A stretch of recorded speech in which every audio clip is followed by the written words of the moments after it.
We welcome you to the NovaCare Complex in South Philadelphia. Happy New Year's Eve, Eagles fans. I'm insider Dave Spadaro along with Fran Duffy. Our continuing and final coverage of the Eagles 2020 season coming to you from DraftKings, our friends there. We are inside in the practice bubble at the NovaCare Complex in South Philadelphia, taking a peek, Fran, at the Eagles as they prepare for the season finale against the Washington football team. Dave Spadaro, Fran Duffy here. There's Doug Peterson. Fran, happy New Year's to you, and a disappointing day, of course, because we want the season to go on and on and on, but reality is reality, and the Eagles at 4-10-1 playing the role of spoilers on Sunday night. Happy New Year to you, Dave. Happy New Year to everybody out there. Obviously, 2020 has not been ideal for a lot of different reasons, and just from a pure football standpoint, has certainly not gone the way that we had hoped, the way that we had expected. But here we are, and this is a team, as you said, hoping to play the role of spoiler here against a division rival in Washington. You talk about the no-hat rule that's Jim Schwartz instituted. And there is absolutely, yes, your eyes are not deceiving you. That is Brandon Brooks, whose practice window has been activated. Of course, he will not play in Sunday night's game, Fran. That is a trimmed down Brandon Brooks, but there he is running, coming back from that Achilles tendon injury. And look, as we project to 2021, Fran, and think about what has happened in 2020, it all kind of, there's a lot of it, not all of it, but a lot of it revolves around number 79. What a blow losing him this year, and what encouragement thinking about him and Lane Johnson returning in 2021. I mean, what you miss from the right side of that offensive line without a healthy Lane Johnson, certainly without Brandon Brooks, it's huge, not just for the run game, but for the pass game as well, for whoever's a quarterback in 2021. Just a huge, huge lift for that offense moving forward. Yeah, I can't get enough of Brandon Brooks. I love seeing him on the football field. And for Eagles fans, certainly a sight for sore eyes, Fran. And that domino effect of Brandon being injured, tearing his Achilles tendon in the spring, the impact it has had on the offensive line, not only at the right guard position, but all the way through the O-line. it can't overestimate just how much it meant. Yeah, I mean, you had a guy that was, a huge part of the offense. So not only just the quality of player, but a rock-solid, reliable player that was always there. And so when you remove him from the equation and then you try and figure out how to replace him, you get another injury, and now that's when the domino effect starts. That's how you have 13 different offensive line starting combinations. So in your mind, Fran, as we take a look at the Eagles, and we really don't even know who's going to play on Sunday night. We'll keep you updated here as to who we see on the practice field. If the Eagles come back with Lane Johnson healthy, Brandon Brooks healthy, Andre Dillard healthy, Jason Kelce plays, how much of a priority in your mind, as we're just talking here, is the offensive line in the draft, perhaps in free agency?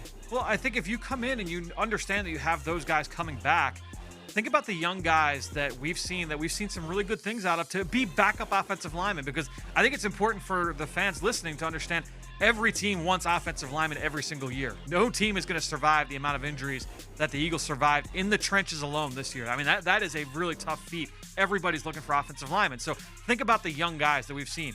We've seen Jordan Mailata. We've seen Jack Driscoll. You figure him to be part of the future plans. You look at Nate Herbig. Nate Herbig has proven that he can be a nice backup. Is he going to be an everyday starter? We'll see if he can develop into that. But you've seen a guy that can come in and give you suitable play as a backup option. And there are other young guys in the pipeline as well that have certainly gotten a lot of snaps this year. So I don't know. I mean, that's a good question. Thinking going into the offseason, how big of a priority does that need to be going into the draft and things like that? Now, for me, and we're just kicking around ideas. Sure.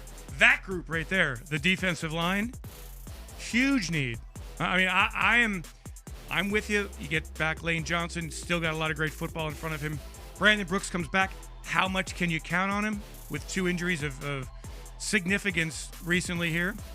Yeah, I mean, I look at defensive line, offensive line, and to me, getting the Eagles back to prominence in the NFL starts there.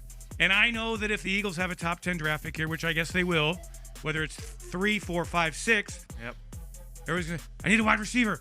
This guy, well, hey, look, cornerback this year has been very tough, decimated by injuries. Yep. Defensive line, all three levels of the defense.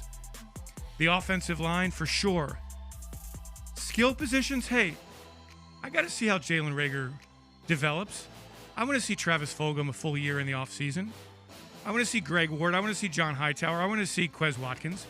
And there's Davion Taylor, whose practice window also activated. I would expect to see him on Sunday night. I was going to say, unlike Brandon Brooks, he's a guy I think we could probably expect to see here on Sunday. Maybe we'll some extended action on defense. Yeah, and the Eagles looking to find out about some of these young players. Every rep gives you more information. A raw prospect, a third-round pick, Davion Taylor, limited playing time in 2020. What do you think you have going into 2021 with him? This is part of the evaluation process that the Eagles will continue on Sunday night. Friendly, the attitude that we've gotten from the players and from head coach Doug Peterson this week and coordinator Jim Schwartz is got a football game to win on Sunday night. A lot of pride at stake here at Lincoln Financial Field. Don't want the Washington football team to celebrate the NFC East title in our house. That's the, as I alluded to earlier, the no hat rule that Jim Schwartz talked about on Tuesday morning. You don't want them busting out those division-winning hats on the field at Lincoln Financial Field on Sunday night. So, this is a team. The players are all going out trying to get that win. The coaches are all going out there trying to get that win. And regardless of what fans may want, regardless of what anybody else may want, that their efforts are all going towards beating the Washington football team on Sunday. This is our continuing coverage of the Philadelphia Eagles 2020 season presented by DraftKings. Welcome, everyone, and Happy New Year to Eagles fans around the world. Eagles insider Dave Spadaro along with Fran Duffy here at the NovaCare Complex. We, of course, are indoors on this Thursday. A warm Thursday weather forecast for Sunday night. Should be okay. Periods of rain, but relatively warm weather as the Eagles put a lid on this 2020 season, one that has not certainly been to the expectations of everyone here with the Philadelphia Eagles. But that is the reality. Eagles 4-10-1. Going into this game, role of spoilers is unfamiliar to Doug Peterson. He's been in the playoffs each of the last 3 seasons, but the Washington football team needs a win on Sunday night, and Ron Rivera in his first year would be the NFC East champion. The NFC East has not had repeat champions since the 2003-2004 Philadelphia Eagles, and that is one of the more remarkable streaks, Fran, right? One of my favorite stats in sports. It's crazy. Yeah, it's great. It's insane. So whoever wins it, look at it. The Cowboys and Giants play earlier in the day. The winner of that game would benefit with an Eagles victory.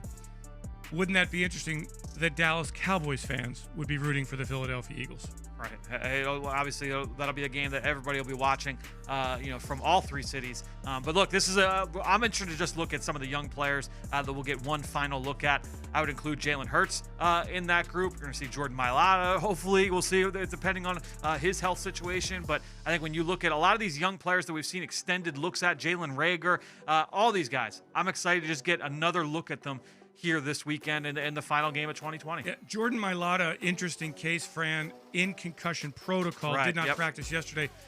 We'll take a look if we can see him or not see him. Yep. But if he doesn't play, so what are your options? Well, maybe you go Matt Pryor at left tackle. He played there in preseason, in the training camp. And he went in at left tackle after Mailata left the other night. Oh, right, the other night, right. And then maybe Brett Toth? Brett Toth was one of those who came in at right tackle. Yes. Or could one of the practice squad kids come up? Could one of the young guys, like a Prince Tega Wanogo, get followed up to see what he's got, a 6th-round pick out of Auburn this year? Isn't No that question. A tough matchup? Come in and play Chase Young, by the way. Good luck. I didn't even realize that Chase Young made the Pro Bowl. Yeah. 6.5 sacks, 4 forced fumbles, 2 fumble recoveries, a return for a touchdown. And while the sack numbers may not be what you thought, he is still a dynamic player who's going to be a handful. Yep.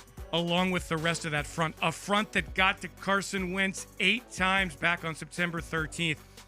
And we think about the bookend games against Washington, Fran, that the mistakes the Eagles made in game number 1 follow them throughout the remainder of this 4-10-1 season. And we'll see how Jalen Hurts reacts to the pressure from a very, very good defense.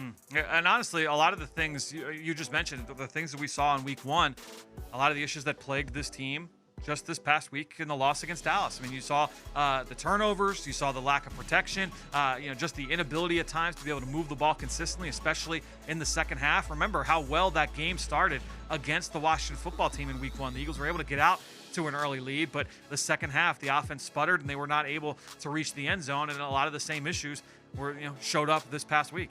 And that has been a theme in the 3 starts for Jalen Hurts.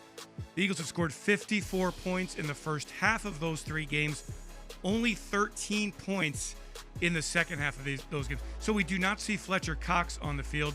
We see Derek Barnett dressed but no helmet.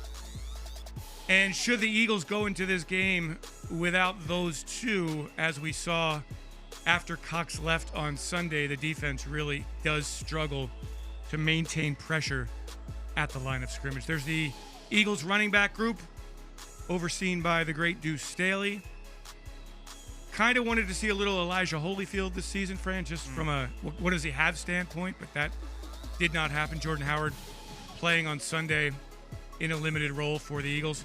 Miles Sanders, outside chance to get 1,000 yards. I believe he's 133 yards away. Not out of the question. Against a good run defense, but maybe one of those big runs. That's it. Yep. He's had 3 runs of 70 yards plus this season, and he met the media yesterday. He's actually my featured guest on this Eagles Insider podcast that dropped today. If you don't subscribe, go do it. Do it. We're going to be live, right? You and I are going to be still kicking it out throughout the offseason. So if you want Eagles coverage, and we know you do, make sure you subscribe to the Journey to the Draft podcast, which, Fran, that's going to be fascinating as we count down to Draft 2021.